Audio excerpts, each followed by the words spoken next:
A bit of a chat about the language that we use when we talk about this conflict. For a lot of the headlines that you're seeing the phrase crisis in Ukraine or something like crisis in Ukraine. And I want to just start off by saying, don't use that. This right here implies that this might be a Ukrainian problem when this is definitely a Russian problem. And so this kind of, I hope, sets the tenor for what you can expect from me for the rest of this presentation. But I will be calling it Escalating Russian Aggression in Ukraine, and emphasis on escalating because this is a continuation of processes that have been ongoing for some time. And while we're on the topic of language, I want to take a moment to talk about the words that we use to talk about this place. I'm sure for many of you that grew up in the Cold War era, you often heard the phrase, the Ukraine. This is actually a legacy of a linguistic usage in the Russian language. They have two prepositions for being in a place. One is va and one is na. And va means being in a place, like a house or an independent state, for example. Whereas na means being outside somewhere or perhaps in a territory. And so when we use the, it's akin to using na, which implies being in a territory. And this is why we just say Ukraine, because it's an independent and sovereign territory. And finally, on the topic of language, you'll notice that I'm referring to a couple of places in what sounds maybe a little different than what you're used to. I know many of us grew up hearing Kiev or Nickell, but many of those linguistic usages, again, are a legacy of Russian imperialism in the region. They are direct transliterations of the Russian words for these places. And as a speaker of both Ukrainian and Russian, I can say that I prefer, and I think it is best to reassure territorial sovereignty, that we use the language that Ukrainians use. And for that reason, when I'm talking about the capital city of Ukraine, you will hear me call it Kyiv. And this is, kind of, it's Kiev, but it's Kyiv. So just kind of keep that in mind. So a majority of this conversation today, and I hope it does turn into more of a conversation, is going to be focused on dispelling some of the historical inaccuracies that are coming out of the Kremlin and from Putin right now. For those of you who have been following the news pretty closely, you've likely heard claims from Putin that there is some sort of, quote, genocide against Russian speakers inside of Ukraine. As somebody who lived there for a year and witnessed interactions between Russian and Ukrainian speakers, I can say this is something that I have never firsthand witnessed. And I know that conversations about language in Ukraine have been politically laden from some time. And a lot of this has to do with the fact that it is a profoundly multi-ethnic and multilingual country. The map that you're hopefully seeing on your screens right now is a map of languages in Ukraine from 2001. And I can't believe that's already 20 years past. But you'll see that a majority of the population in what is Western and Central Ukraine speaks majority Ukrainian, whereas there is a higher usage of Russian here in the eastern portions of Ukraine. But those aren't completely blue because people speak Ukrainian there too. And then there are several regions inside of Ukrainian territory in which other languages, non-Russian languages, constitute 10% or more of what people speak. So you see this here in places like Transcarpathia, where there's a large population of Magyar speakers, or areas that once were historically inside of Romania, where they speak Romanian languages. And of course, Crimea, you see here, also dotted because there's a large Tatar population here. So they are also not solely speaking either Ukrainian or Russian. And then in many of these places where the color is, slightly shaded, there is a language known as Surgic, and this is a mixture of Ukrainian and Russian. It often varies from place to place. And I'm telling you all this now because it's important to understand that it's mixed, it's complicated on the ground. But just because there are Russian speakers, it doesn't necessarily mean that they don't have political affiliations to Ukraine. You can be a Russian speaker and a Ukrainian at the same time. You can be an ethnic Russian and a Ukrainian at the same time. So a lot of the conversations that are coming out of the Kremlin right now surrounding language and Russianness are laden with rhetoric that is not necessarily true of contemporary Ukraine. I also want to take a moment to talk about, kind of the geopolitical significance of Ukraine. I know I was just reading a comment on the Hayes Post yesterday where someone said, why should we care about Ukraine? It's just this little itty bitty country in the middle of Eastern Europe. And this map has been going around, and I thought I might take an opportune time for my folks in Hayes or those who might not know that much about geopolitics in Europe to show you that Ukraine is massive. It is the largest state inside of Europe. And so you can see here, it's bigger than Germany, it's bigger than France, it's bigger than Poland. But when we have conversations about geopolitics, it often gets relegated to the periphery, as some small place, when in reality, it's massive. And as I like to joke, size matters, right? And it definitely matters in this circumstance. But Ukraine is also, I think, geopolitically significant for a lot of other reasons. For many of us who grew up towards the ends of the Cold War, we often heard the phrase that Ukraine is the breadbasket of Europe. And this is because they have something called the black earth soil. And this soil is so nutrient dense that they can produce not one, but 2 cycles of crops per season. And for those who are looking to grow populations or looking to increase agricultural output, this is very attractive to have access to these kinds of resources.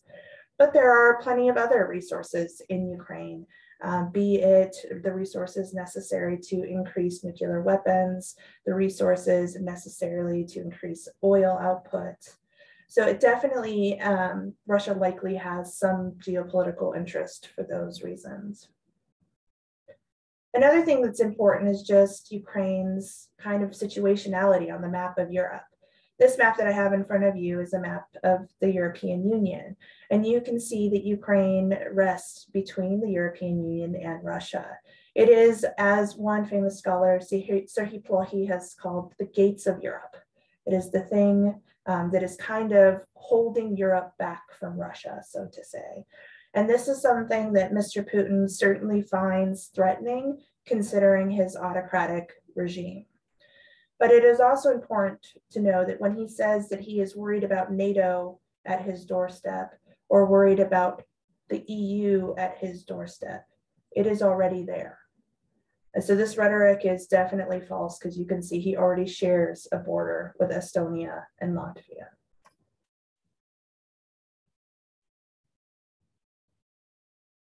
And since I am a historian, more than a political commentaryist, I suppose, I don't know, commentary person, I want to take the rest of this conversation to talk about the ways in which Mr. Putin has used and abused the past and history as a way to attempt to validate his unvalidated assault on Ukrainian sovereignty.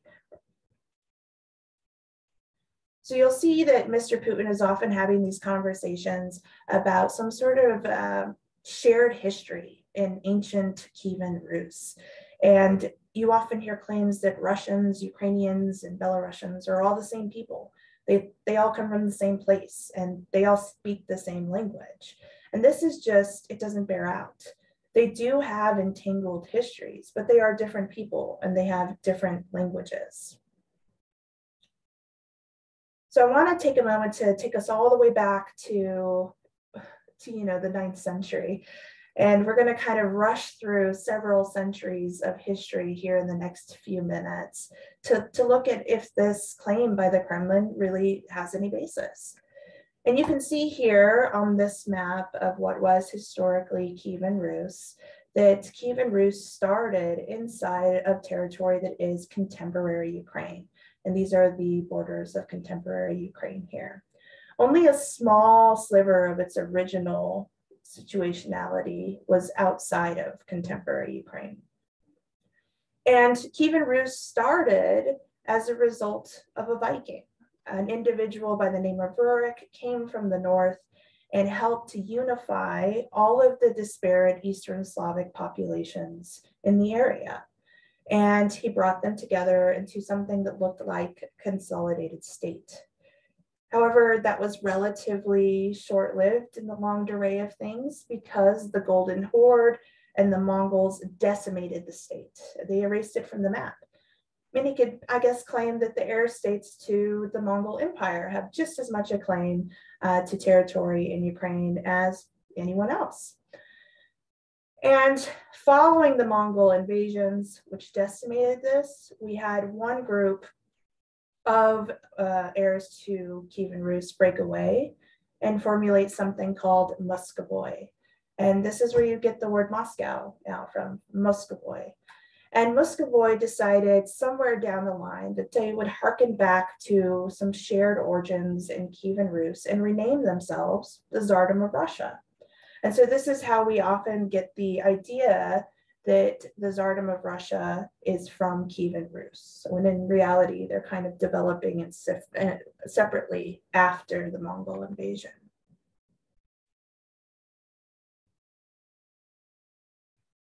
The Tsardom of Russia, over time, reimagined itself as the Russian Empire.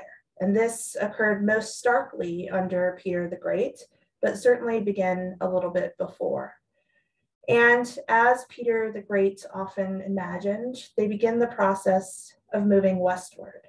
And so you can see here in this map the territory of what was the Tsardom of Russia. Only a small sliver of it is entirely inside of what is contemporary Ukraine. And the rest of the territory that falls within contemporary Ukraine was acquired over time via imperial expansion westward. A majority of the territory came from what was the largest empire in Europe at the time, the Polish-Lithuanian Commonwealth. However, Russia, Prussia, and Austria began the very slow process of carving Poland into nothing. They erased it from the map over the course of 3 partitionings. And so you see that Russia moves further and further into what is now contemporary Ukrainian territory. But this sliver here, the far west where Lviv is, never was in the Russian Empire. This was acquired by Austria and remained in Austria and then became part of independent Poland during the interwar.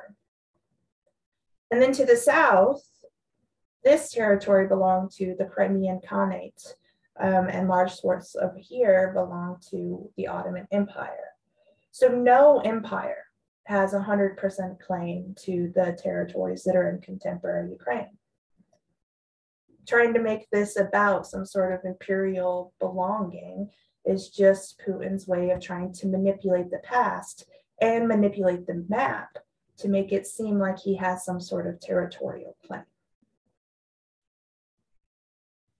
Another thing that you're probably going to be hearing in a lot of the news cycles and rhetoric surrounding this is that Ukraine is a new thing. Actually, Mr. Putin, in one of his speeches right before he escalated the war, said that Lenin made it up. I don't know how he got Lenin made it up, but Lenin made it up. And this is just not true. The idea of Ukraine is pretty long. It reaches back at least as far as the 17th century with something called the Khmelnytsky Uprising, when Ukrainian Cossacks fought against Polish-Lithuanian landowners. This was extremely violent and extremely anti-Semitic, but there was a Ukrainian idea there. So the fact that it just got drawn out of Lenin's head really doesn't track. But there was also an independent Ukrainian state before Ukraine was annexed into the Soviet Union. And this is something that I think is important to keep in mind. After World War I, as the Russian Empire pulled out, or at that point, the emerging Kerensky government pulled out, of the war and signed the Treaty of Brest-Litovsk. Then Ukraine signed a separate treaty with Germany and became an independent state recognized by other independent states. There were two iterations of Ukrainian independence during what is known as the Ukrainian War for Independence, which lasted from 1917 to 1921, though scholars are still debating those dates. This Ukrainian assertion of independence was violently put down by the Bolsheviks. The Bolsheviks violently exercised power across Ukrainian territory using the Red Army as its tool to do this. For many of you here, you know that the Red Army is technically associated to a certain extent with Lenin. And so it's interesting that Ukraine was created by the person who pacified Ukraine. So you can see here kind of this circular logic that Putin is using when he's talking about this.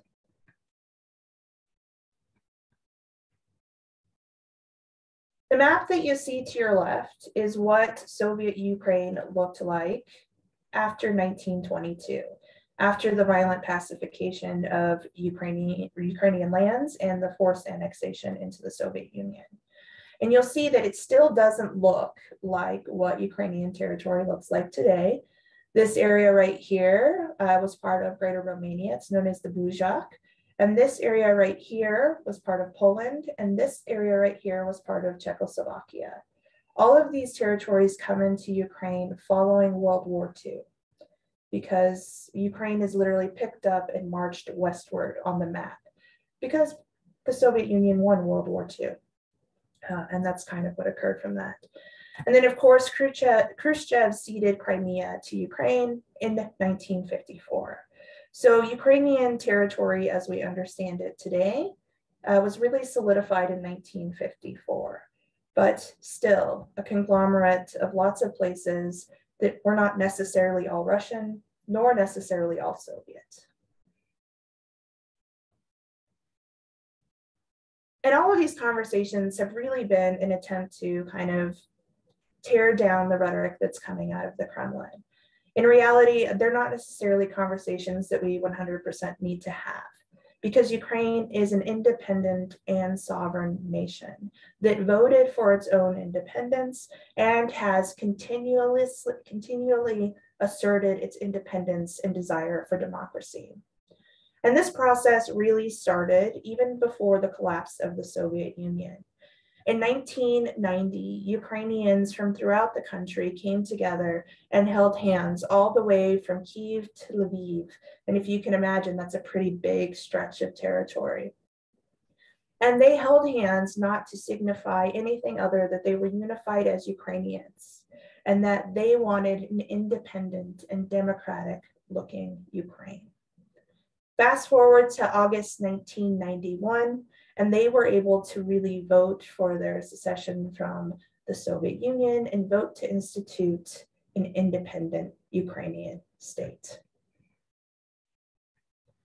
But like all of the post-Soviet states, they had problems. It's hard to become democratic. You don't wake up in the morning and say, hey, I'm a democracy now.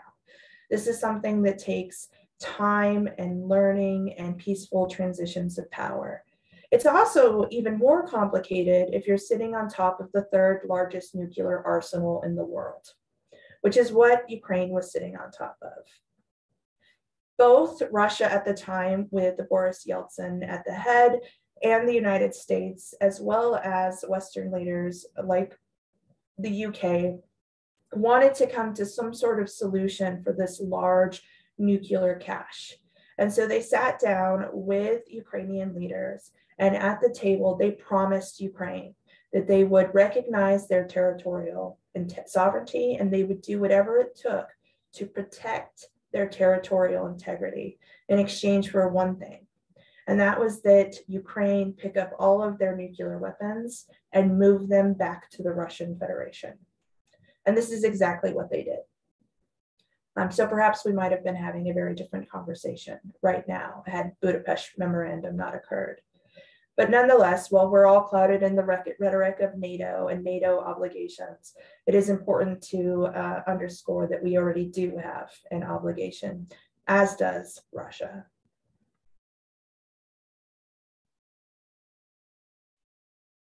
On the last slide, I mentioned that democracy is hard, that it takes time. And Ukraine certainly had its growing pains. In November of 2004, Ukraine had democratic elections in which a pro-Kremlin candidate by the name of Yanukovych went against another candidate by the name of Yushchenko. And Ukrainians overwhelmingly voted for Yushchenko, but somehow Yanukovych won. And Ukrainians couldn't figure it out. They figured that the elections were somehow rigged. And outside observers also said that they noticed inconsistencies. So Ukrainians came to the streets wearing the color of Yushchenko, orange, and they peacefully marched through the streets. This was not violent. I think there were like 4 deaths, and none of them were related to any sort of violence. And they demanded new elections.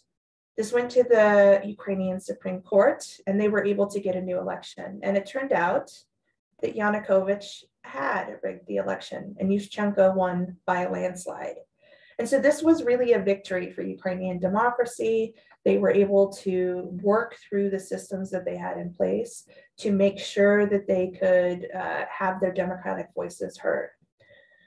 Unfortunately, Yanukovych was elected several years later because Yushchenko really struggled to consolidate and to make the transitions necessary in Ukraine. Yanukovych remained pro-Kremlin, and he was so pro-Kremlin that when Ukraine had the opportunity to enter into EU accession talks, he completely tanked it. He made sure that Ukraine did not enter into them. And Ukrainians were frustrated by this. They were thinking to themselves that they wanted to look westward, that they wanted to join the EU, that they wanted to be part of NATO. This was the direction they wanted to go. But Yanukovych was still looking eastward. And so they came to the streets en masse, first students, mostly young people, later joined by grandmas and children, and they demanded to be heard. They demanded to have an opportunity for Ukraine to join the EU. But still, Yanukovych did not listen. And so they got bigger. The crowd swelled. You can see here this image on the left-hand side is an image of the Maidan in the center of Kyiv. And here people are literally crowding it, demanding to have their voices heard. This is why the revolution that we know as Euromaidan is known to Ukrainians as the revolution of dignity. This is their right to have a dignified existence and to be listened to. And Yanukovych set the secret police on the population. They shot into crowds. There was armed urban warfare for some time. A little over 100 people were murdered ruthlessly in the streets of Kyiv. Today, Ukrainians call these the Heavenly 100. After sustained fighting and Western influence and sustained protesting, Yanukovych fled eastward, and Ukraine was able to have democratic elections for a pro-EU candidate. His name is Poroshenko. He's known for chocolate, but we're not going to talk about him a lot today. While Maidan was occurring, Russia illegally annexed and occupied Crimea. They surrounded the legislative house and they held a referendum, which is debated by most scholars today. To this day, the United States, as well as most of the international community, does not recognize Crimea as being part of Russia. They have illegally occupied it since 2014. At the same time that the Kremlin illegally occupied Crimea, they begin the process of backing the so-called separatists in 2 eastern regions of Ukraine, known as Donetsk and Luhansk. These are oblasts. It's kind of akin to a state inside of our structure. And while the Russian government did not officially declare war in Luhansk and Donetsk, they sent military-grade weapons, and they sent in Russian soldiers disguised as separatists. And we have plenty of evidence for this now to say that this is definitely what occurred. And this started in March of 2014, and this has been ongoing ever since. So Ukrainians have been living in a war zone since 2014. This is why I say that this is an escalation, because what's happened over the past 5 days has been the taking of a war that has been going on since 2014 and spreading it very far into the interior of Ukraine using advanced weaponry and air assault. I think everyone that I know has been asking me, like, why now? What's going on? And I always tell people I peddle in the past. I do not peddle in the future as a historian. But I do have a couple ideas, and I will share them with you today. I do recommend that you take my ideas, but also take other ideas and really think critically to come to your own conclusions, because we are thinking about what's coming next. I will say that in 2020, Belarus had student protests in the streets. Students came to the streets to demand democracy. Individuals were disappeared. Many people still don't know where their family members are. At the beginning of this year, there was another pro-democratic protest, this time in Kazakhstan. Students, young folks, once again marched in the streets demanding democracy. That was violently put down. Russia has witnessed 2 major democratic revolts in countries that it thought that it always had under control. And then, of course, there's Ukraine, the one that successfully had a revolt and continues to defy Russian autocracy despite an ongoing occupation. Despite this occupation, they've had increased Western integration. This includes having a visa-free zone between the EU and Ukraine. They can cross without visa for 90 days now. They've had peaceful transitions of power, and this is the strongest indicator of strong democracy. So this means that when Poroshenko lost the last election, he stepped down and he let the person who won take his place. This is Zelensky, the man that you see here now. Also a Russian native speaker, for those of you who are interested. And this transition of power is terrifying to an autocrat to see this happen right on their border. In addition to this, they have had slow economic recovery of their own driving, despite the fact that the economy tanked in 2014, and the former president took off with most of the national treasury when he flew to Russia. And they've had their own internal anti-corruption campaigns. This successful democracy that broke away from Russian imperialism remains a threat to Putin's autocratic ideals. And I think that this is the biggest driver of these things. So yes, Ukraine's size matters, oil matters, resources matter, Black Earth matters. But more than anything, Putin is afraid of the ideas that linger on his border. I also added this slide just recently because the rhetoric out of the Kremlin is constantly evolving. And over the past 3 days, there has been a very strong claim that they are denazifying Ukraine. I want to first talk about why it's so profound to call somebody a Nazi from Russia. And that is because the Russians won World War II. Nazis decimated the Russian population. They lost millions of people fighting to win this war. And that is the ultimate evil to a Russian. So using the term Nazi within propaganda is very profound. And yes, there are right-wing folks inside of Ukraine, as there are right-wing folks right here in the United States. These kinds of people are everywhere. But Zelensky is not one of these people. Volodymyr Zelensky is of Jewish descent.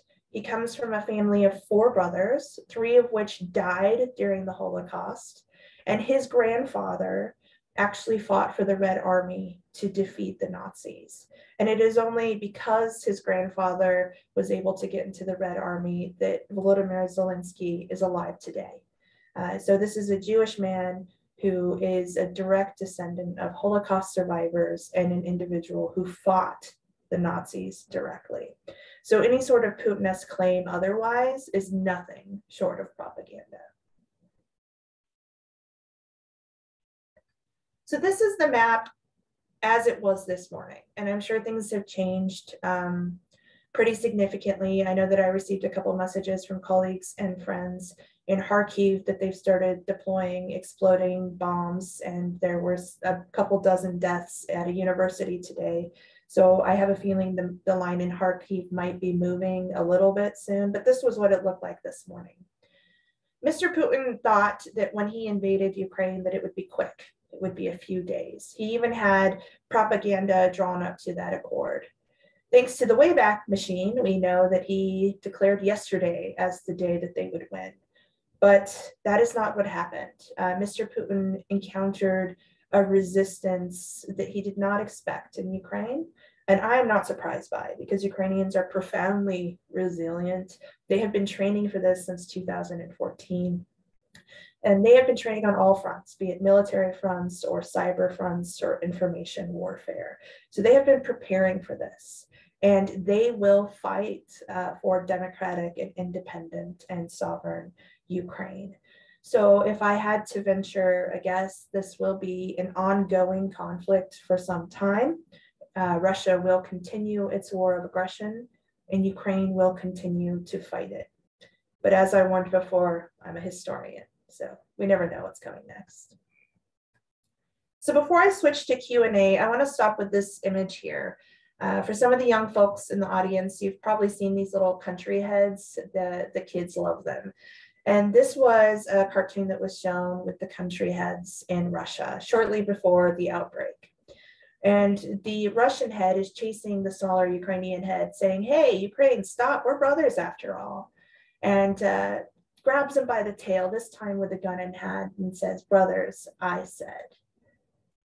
This cartoon got a young Russian arrested and imprisoned. He played this on his live stream. This happened shortly after the Russian government arrested a young boy for threatening to blow up an imaginary Kremlin in the game Minecraft. This is the extent to which the Russian Federation is willing to try to control what's going on in their country and propaganda coming out of their country. And despite this, thousands of Russians and thousands of Belarusians have taken to streets in the past 5 days to protest their government at the risk of their own lives and their own livelihoods. So it's also important that when we're having these conversations, you'll notice that I've used the word Kremlin or Putin to talk about aggression, because I'm not sure that this is what the Russian people want. And I want to leave that there, and I will let Ms. Marquez moderate questions. I'm guessing she has a few that have come in. I do not. So if anyone has any questions, they can certainly send them to the chat.